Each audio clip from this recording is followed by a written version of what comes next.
जगन्नाथ प्रेमी भागवत प्रेमी यही श्रद्धा वृंद मान आज वास्तव प्रार्थना पक्ष संजय कुमार शतपथी शुभेच्छा और शुभकामना ज्ञापन कर। आज पवित्र भागवत जन्म आम पहुँचीचु प्रताप नगरी श्री राम मंदिर जो परिसर मध्य प्रभु श्रीराम परिसर मध्य चली भागवत जन्मर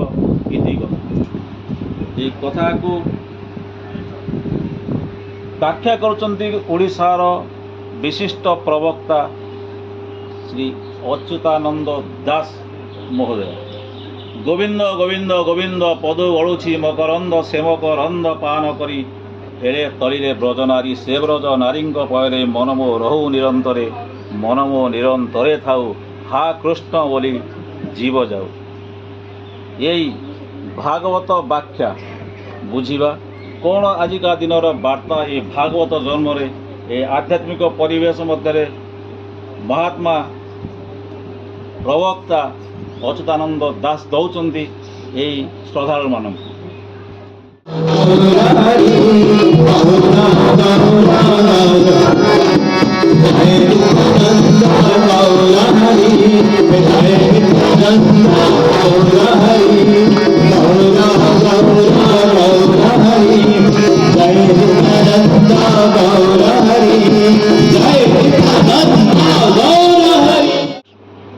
जय जय जगन्नाथ जय जय जगन्नाथ जय जय जगन्नाथ।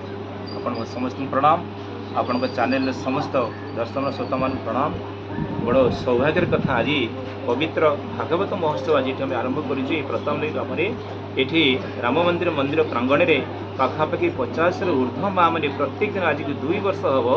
प्रत्येक दिन चाहे वर्षा हो झड़ हो जहाँ भी किसी हो प्रत्येक दिन से भागवत कथा को श्रवण पढ़ुं श्रवण करा भागवत लिखाही जे परम शास्त्र भागवत अभ्यास करुथिव नित्य कड़ी रे नाम हेव सार मो नाम करुथिव कीर्तन। तेणु परम शास्त्र भागवत अभ्यास करुच नित्य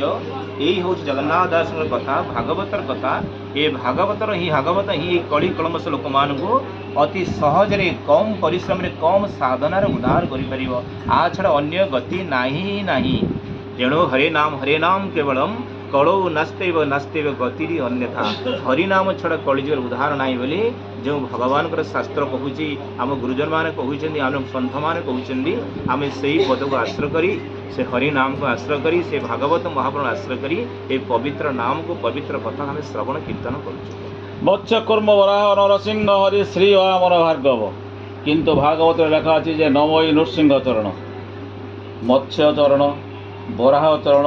कूर्म चरण हो पारि था नमयी नृसिंह चरण नृसिंह होती भगवान आदि रूप जो भगवान प्रथम रूप धारण करते नृसिंह भगवान रूप धारण करते आम जो महाप्रभु जगन्नाथ अच्छा प्रथमे जगन्नाथ आसिया पूर्व नृसिंह भगवान ही प्रथम आविर्भाव होते राजा इंद्रदम्न एवं गुंडीचा राणी प्रथम इंद्रदम्न प्रथमे कौन कर भगवान को पूजा करते हिरण्य पूजा कला महाप्रभु जगन्नाथ ही प्रकट होते।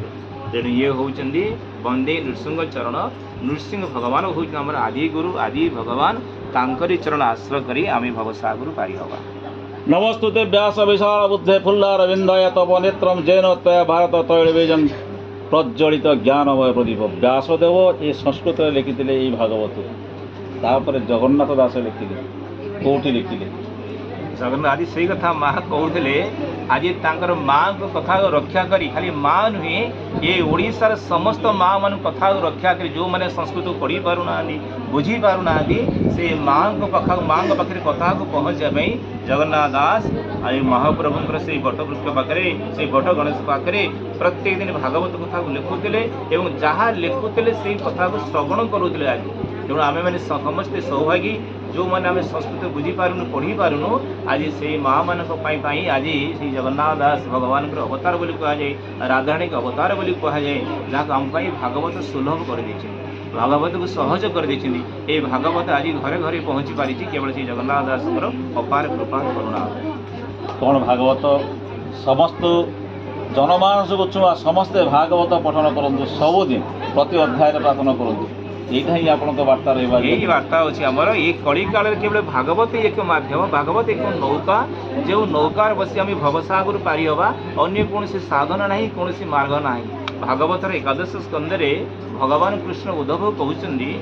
न साधयति माम जोगो न धर्म सांख्य उद्धव न श्रद्धाय तपस्याग जथा भक्ति ममृत हे उद्धव मोते पाए कौन सांख्य जगो कौन ज्ञान जगो कौन तपस्या कौन साधन दरकार नहीं केवल मु भक्ति ही प्रसन्न हो जाए ये भागवत को श्रवण कले भागवत को पढ़िले भागवत को स्पर्श कले आम भितर भगवान कृष्ण प्रति भक्ति जागृत हो जाए तेणु ये कली काल मानस को उद्धार करने भव नौका सदृश ये भागवत हूँ आमर श्रेष्ठ भगवान आम आपको आश्रा करी भवसागर निश्चित भाव में पारि हबो सारा जनसमाज मध्य पारि हेबे बोल आनंद कबार हरि हरि